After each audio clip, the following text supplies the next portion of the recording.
Oh, thank you for being here, man. This is probably the funnest interview I've done. Yeah. Okay. Anyway, bro.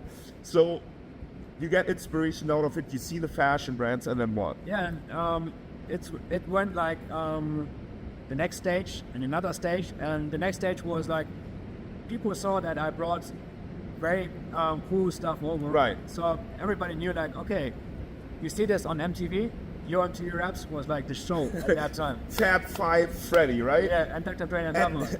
And Dr. Dre? Dr. Dre and there were two Dr. Dre's. Right, I remember, like, it's just hitting me back. It's been so many years since I've seen your MTV Raps. Best hip-hop show ever. If you can get your hands on, like, an old show of your MTV Raps, the vibes were honestly, like, the best hip-hop I ever. videotaped those shows, and, I watched So them religiously. we can make them available? You still have the videotapes? No, they are gone, but, like, I had them for many For years, of course. And I remember watching it with you in my living room. Yeah. So guys, I need to give you a quick backstory, right? So Asha and I met like in a public like swimming pool, like in the summer. I liked him, walked up to him, I'm like, what's up, bro? Like, right? Yeah, right. So from then on, he and I started talking, and we became friendly, and we became friends. But we weren't like super tight back then. But you must have sensed that I'm a cool dude. So one winter he calls me up, and I'll let you tell the story from here. All right, yeah, that was like, it was a cold winter, and German winters kept frigid, like New York City blizzards, right? right. So, and it was a time when we went through a lot of trouble. My mother had schizophrenia, and at the same time, my father had like a lot of expenses, and at that time we couldn't even pay our bills. So, The turn of the electricity and the gas, right? right. So I've never asked you this. Why did you decide to call me? You were living by yourself Right. at that time, and I really didn't have anybody else I can trust. You don't talk to everybody about such things. I'm glad I could be there for you, man.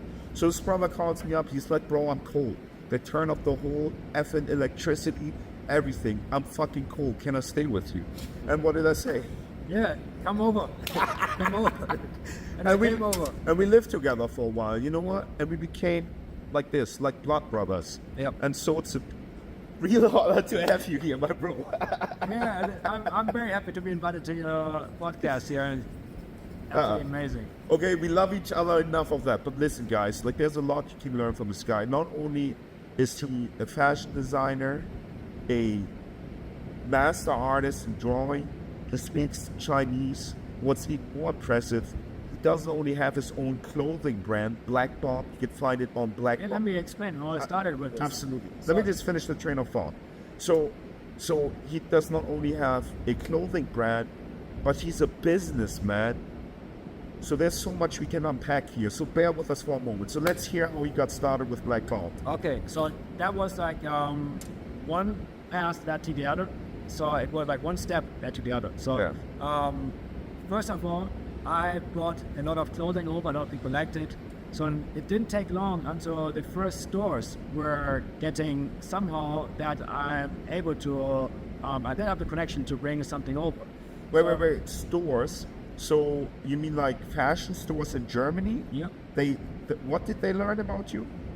They just knew that I was one of the guys who was making trends. So Okay, they looked at you and they're like, hey, this guy is always fresh. He's a trendsetter. right. That's awesome. So and then I was asked like if I can bring some, if I can mail some clothing over. So I did that. I just So you went to New York, went to New York.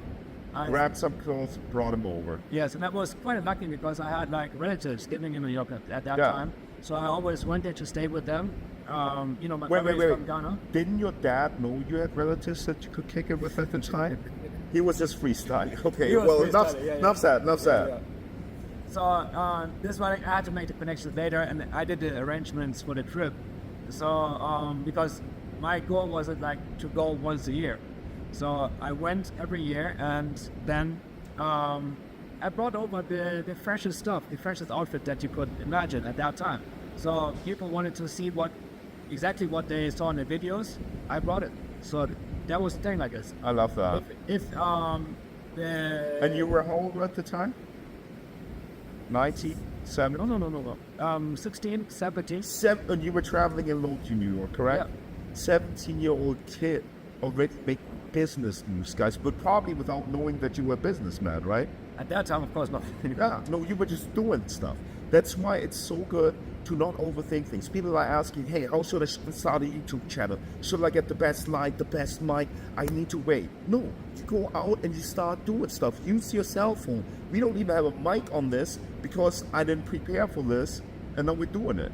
And there was even an inspiration at that time from the Source magazine, because I really The Source was like my favorite hip-hop magazine. It's like this. It's a matter of like you can look at the pictures or you can read it, and it was basically brought to us by very intelligent people. So Right. The publisher Dave Mays, like Was he the publisher of The Source? he was a publisher. See, I had an encyclopedia of The Source at home. Yeah. I never looked at who the publisher was. That's the difference between you and I. I'm just like, bloop, bloop, bloop, bloop, next. And you're like, oh, let me see who the publisher is. Yeah, it was All right. Benzino and Dave Mays. Okay. And I know that Dave Mays had a background in Harvard. And the Oh, Source for real? magazine started as a flyer in Harvard. And Okay, like you're breaking like news to me. Facts, teachable moment here. Yeah, and I'm always studying the background, so it's like I'm I getting love into that. detail, whatever it is, I really dig deep.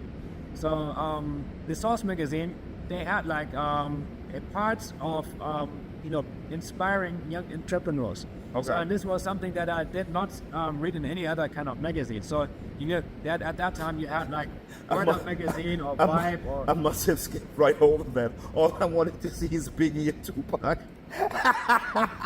yeah, and even they were. I don't even remember that they had anything entrepreneur at The Source. Yeah, but like I said, like this, like when Biggie started, it Right. was also a big difference before Biggie. Right. Like a lot of the content of the rap music was very negative, and people were just like, "Oh, I'm surviving in the streets," and Right. that was the message. Right. So now all of a sudden, you have the guy like, and we like Birthdays were the worst days. No, we're sipping champagne every Thursday. of course, and this was something I could relate to. Right. When I heard Juicy, that was a song like, "Hey, I want to turn my life around. I want to make my life better." Right. So No, because- I feel it. Because I wanted to sip champagne every Thursday, even though I didn't drink a glass of alcohol probably until I was 18, 19.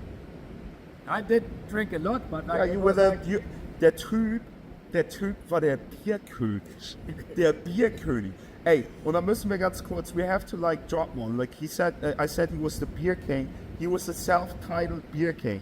And this inspired us to, we will start a fashion, like a line für Puls. Also, the fashion line is just gonna call Puls, which is hard to translate. You'll have to figure that one out yourself. But it's fun, but colleague. that's actually the part that we have to add a little bit later. Okay, we will. And it's gonna be von Kolleg Für Kollegen. für Kolleg, which means like it's from the homies for the homies. Yeah. Yeah. And of course, you know where the inspiration came from. Fugu, for us, by us, right? Yeah.